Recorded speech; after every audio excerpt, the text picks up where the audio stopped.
आरजू ये कैसा मुल्क है, कैसा मजहब है, ये जन्नत के टिकट जलसे में जाने में दे रहे हैं यार। मेरे लिए मैंने उनको कहा यार 2 बिजनेस क्लास के टिकट मुझे भी ले दो, देखो मेरा भी दिल करता है यार जन्नत में जाऊं, वहां पे 70-75 पूरे हों, वहां शराब भी मिले, दूध भी पिए, शहद कर भी। 72 है, आप 75 मांग रहे हैं, 3 ज्यादा मांग रहे हैं आप। चले कोई नहीं, मैं तो भाई जितनी भी मिल जाए गुजारा कर लूंगा, लेकिन 2 टिकटें मुझे भी जन्नत की ले दें, मेरी बड़ी ख्वाहिश है। मैंने किसी को कहा यार मैं तुम्हें पैसे डॉलरों में दे दूंगा यार, 2 टिकटें नवाज शरीफ के जलसे में मेरे लिए जन्नत की ले लेना। बिल्कुल ऐसा ही है सर। और आप सोचिए मैं इस तरह के लोगों में पूरा टाइम रहती हूँ, मेरी मुझे क्या फिक्र, दिमाग मैं आपके लिए परेशान रहता हूँ आरज़ू, वैसे मुझे आपकी सेफ्टी का, आपके मुस्तकबिल का, I am seriously concern. Thank you so much sir, बहुत शुक्रिया आपने आज ज्वाइन किया, थैंक यू। जिस तरह से उनकी फॉरेन पॉलिसी, इकोनॉमी और कई चीजें G20, SCO वगैरह चल रही थी मीटिंग्स, तो अभी जो कनाडा वाला इशू हुआ है, क्या उससे कोई फर्क पड़ेगा? क्या किसी किस्म का डैमेज आप समझते हैं कि भारत को झेलना पड़ेगा, या आप समझ से निकल जाएंगे वो, ऐसा कुछ? नहीं, मेरे ख्याल में वो निकल चुके हैं पहले ही। उसकी वजह ये है आरजू, अगर मेरे देखिए 5th लार्जेस्ट इकोनॉमी है, 5th लार्जेस्ट कनाडा। अगर मैं एक सिनेरियो पेश करना चाहता हूं, अगर कनाडा के साथ अमेरिका खड़ा होता, उसको सपोर्ट करता, कनाडा के साथ इंग्लैंड खड़ा होता, तो आज कुछ बात हो, कुछ और होगी। और मेरे ख्याल में उनका ना खड़े होने की वजह भी यही है, 2 वजूहात मेजर। एक तो 5th लार्जेस्ट इकोनॉमी है, और दूसरा ग्लोबल साउथ, और तीसरा उसके साथ इंडो पैसिफिक के अंदर जो ताइवान का मसला है। अमेरिका और western countries can not afford to mess up their relationship with India. तो इन चीजों की वजह से जब इनकी सपोर्ट हासिल नहीं हुई, there was victory for the India, there was a victory for the India. अब वो उस मसले में से भारत निकल चुका है।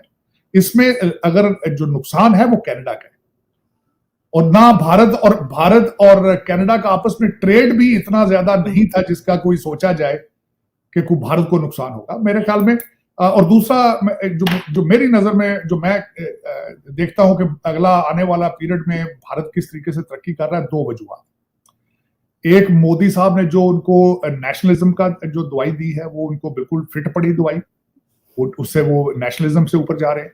और दूसरा, उनका अपने ह्यूमन इक्विटी, ह्यूमन जो उनका है उसके ऊपर उनकी इन्वेस्टमेंट, पढ़ाना बच्चों को, इंडियन यंगस्टर लोगों को, यंग जनरेशन को पढ़ाना, और इतनी तादाद में, ये दूसरा उनका विक्ट्री है। और तीसरी है कि जो मैं समझता हूं कि उनके लिए एक चैलेंजिंग है, किसी कॉन्फ्लिक्ट में ना फंस जाए भारत, क्योंकि जब भी कोई मुल्क कंट्री किसी कॉन्फ्लिक्ट में फंसता है, उनकी इकॉनमी सफर करती है।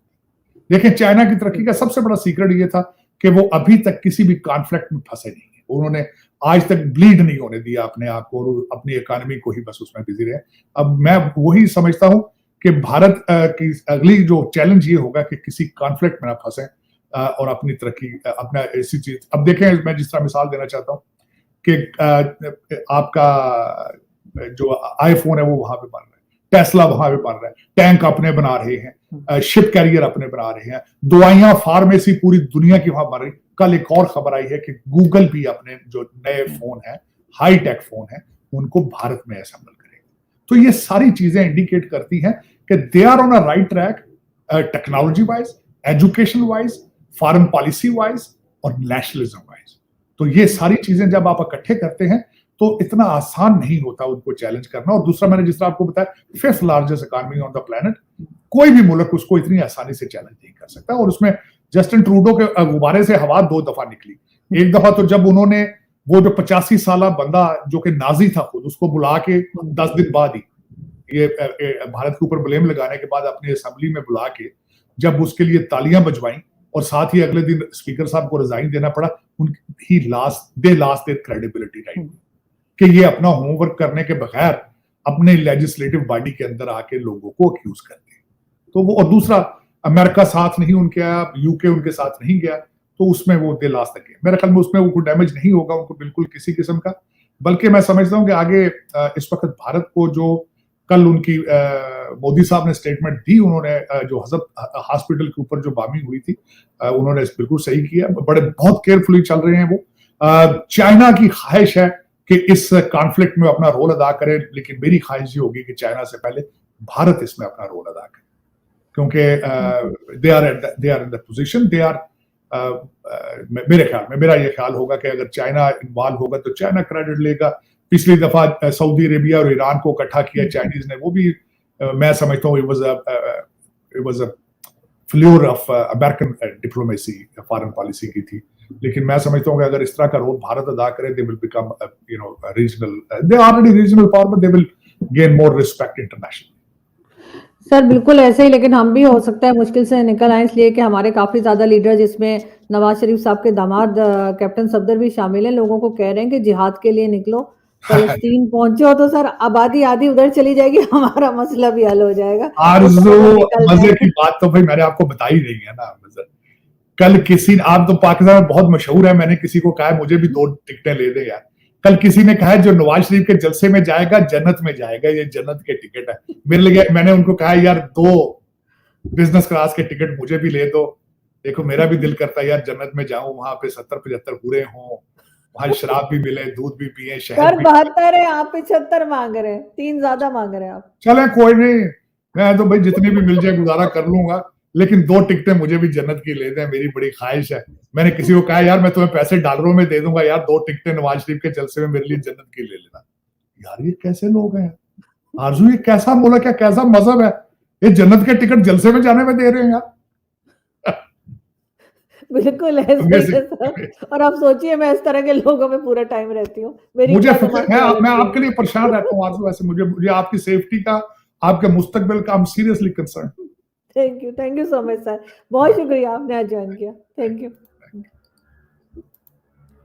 जय हिंद दोस्तों, स्वागत है आप सभी का हमारे चैनल पर। दोस्तों, पाकिस्तान के पूर्व प्रधानमंत्री नवाज शरीफ की 4 साल बाद वापसी हो रही है और लाहौर में वापस आकर बहुत बड़ी रैली करने वाले। लेकिन इस वक्त एक ऐसा वाकया सामने आया है जिसको सुनकर आप हंसेंगे और जानेंगे कि कैसे लोग हैं यार।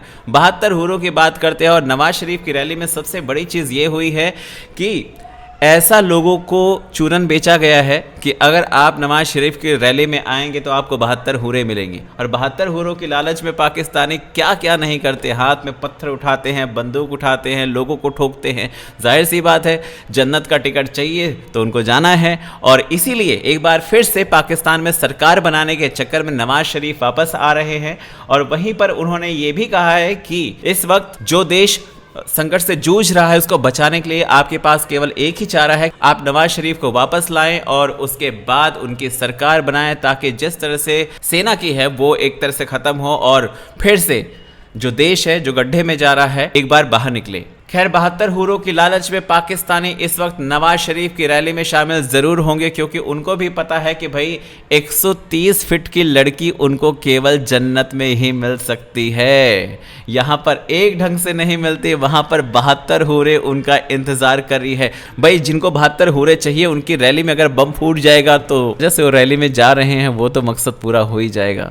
मुबारक हो आपको 72 हूर। पाकिस्तानियों, वीडियो को लाइक कीजिएगा, शेयर कीजिएगा और चैनल पर अगर नए हैं तो चैनल को सब्सक्राइब जरूर।